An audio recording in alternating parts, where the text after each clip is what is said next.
Okay, this is a quick video for those people that want to have more of an experience and interactions with these forest people. How do you start? I can only base it upon my own experiences, alright? So I think there's 3 fundamental things that you need to be aware of if you're going to go down this route, because you're not going to have any interactions with them if you don't. So 1, you've got to be a good person. You've got to have a good nature, and they'll be able to read that from you. Yeah, okay. There's a long old story to tell about how that worked with me. So you've got to have an open mind. Okay. And 3, open mind, good nature, and a caring person. In essence, you've got to want to learn from them and see how it has a knock-on effect to the wider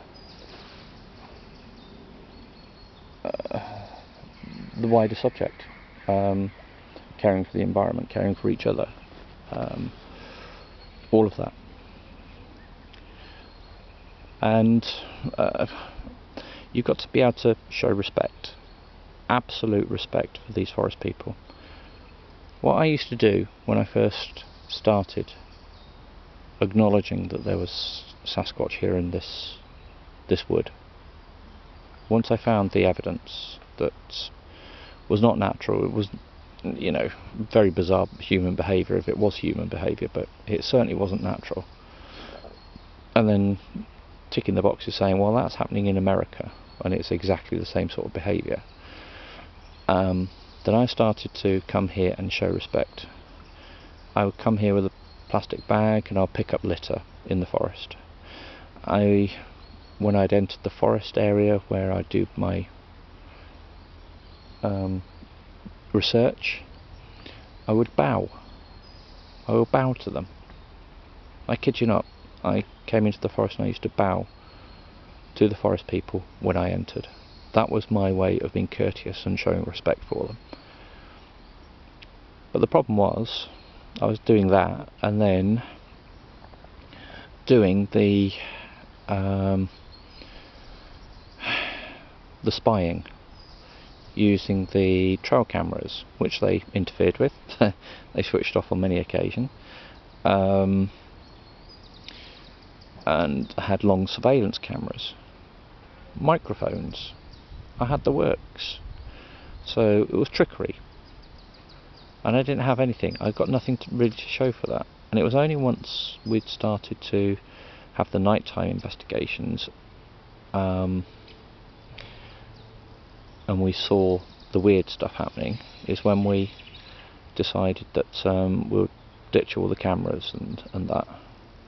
And that's when things got unreal, you know, really unreal. And they interacted with us, and that was wonderful. So my advice to you is you've got to be open-minded, have a good heart, be respectful, caring for the environment and everything, and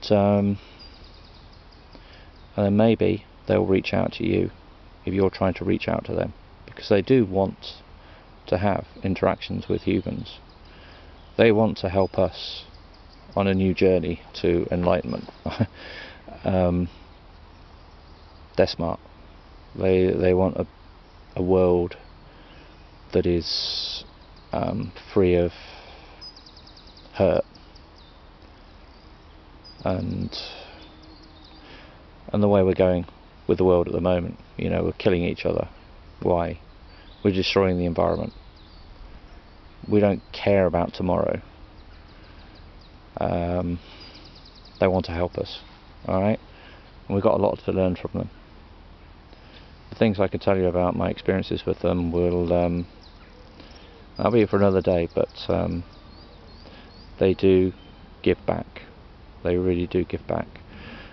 This way, the things that people are reporting from Matthew Johnson, their interactions with the forest people in America, it's actually happening. These people are not telling lies, they are reporting the truth. Once you get to that stage where they have those interactions with you,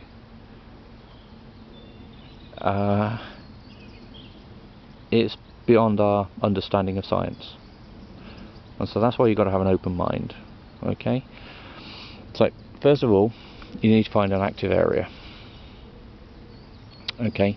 Now, here in the UK, active areas are things like this: seeing the tree arches, seeing the ground sticks, seeing twisted trees, and seeing other evidence like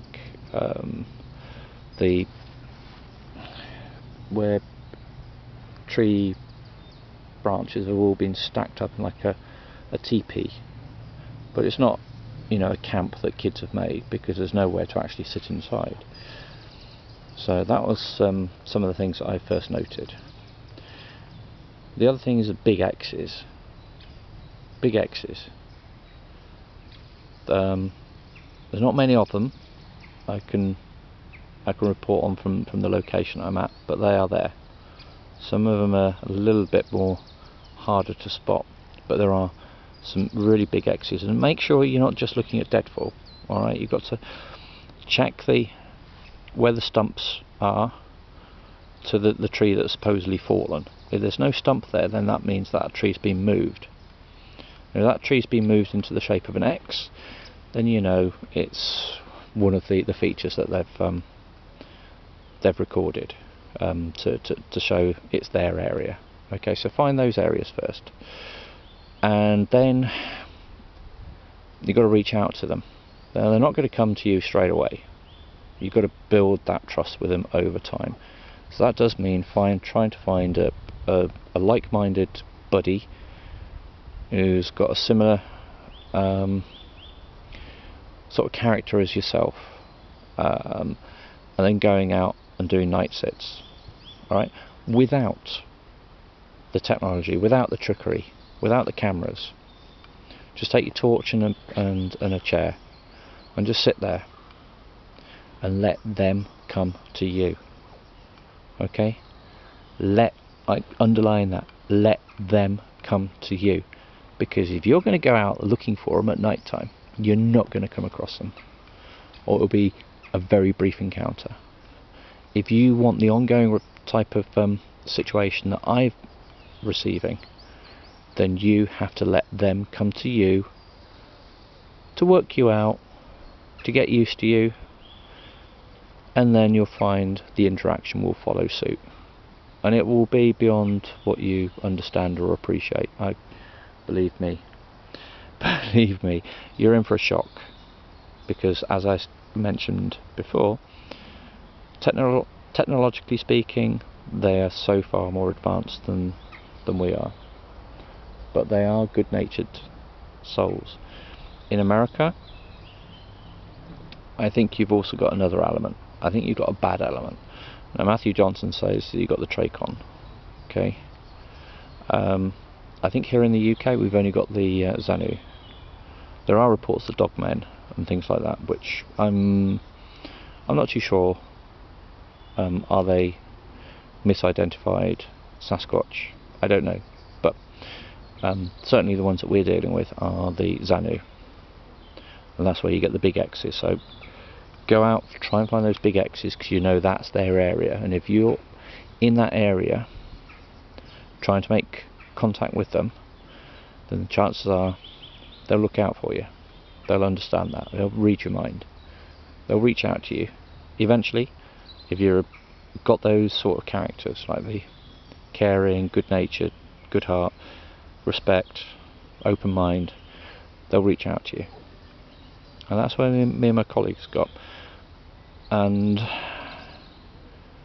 what more can I say? Just bear in mind the name Enrith, okay? Enrith. Alright, because it's going to crop up in the future. Okay? as I say, it's quite a journey I've been on, and my colleague, and coming up to this week is going to be again a monumental occasion with the interactions that we have with these forest people, these wonderful, absolutely wonderful forest people. I cannot say any more than that. You know, from my own personal experiences, they are wonderful forest people. I did upset them in the early stages with the trickery, and it didn't do me any favours. They did bounce something back at me that cost me some money, getting the car fixed for the electrics. They're capable of doing things. Oh boy, they are capable of doing all sorts of things. Alright, and once you know you're getting the interactions with them, don't be surprised, because you will get visits at home at night time. Alright, there you go. I've let that cat out of the bag now. You get visits at home at night time. You get the mind speak, and I'm very chuffed to have had the mind speak over time with these forest people. Okay, so there's some pointers for you. It's up to you. If you're still flesh and blood followers, then you know, you can follow your own path. But if you're ready to open the gates to something new that's more rewarding, and yet, boy, it is more complex than the flesh and blood theory. Boy, is it more complex. You go down the rabbit hole and you don't see the bottom, because the bottom is, I think it's endless. So we share this planet with very intelligent beings. We've got to get away from the fact that we think we're the most intelligent beings on this planet. We're not. We're not. Okay. But why do they do all these forest features? Okay, so they do have a language. They do these things to represent their being here in areas where you get a concentration of these features. That is their way of saying this is their area, their home. Alright? Some of them do have meanings, considering the fact that they can fly around as balls of light and they can mind speak, should mean that they don't need to do these things, but they do. They have juveniles. Okay, they are not fully experienced with all of the things that the adults can do. That is what I believe anyway, and understand. So some of these things they do for the juveniles. They allow them to do these things. But for me, it's a territory thing. They do live in clans, so they have their own boundaries, but they interrelate. The clans, they do interrelate with each other. But it's one way of that they keep themselves busy in the forest. They have their own language that they use, and that's why we were finding it very difficult to interpret it, because it is complex. But yeah, we see it as some sort of rudimentary form, but it's not. It's more complicated than that. So go out, find the active areas, find the X, particularly the X, because that's the Xanu, and that's the ones that you want to have the interactions with. In America, I can't vouch for the Trachon because they're a different element. They're the bad element. They're the more ugly ones. Not Patty. Not Patty. She's one of the Danu.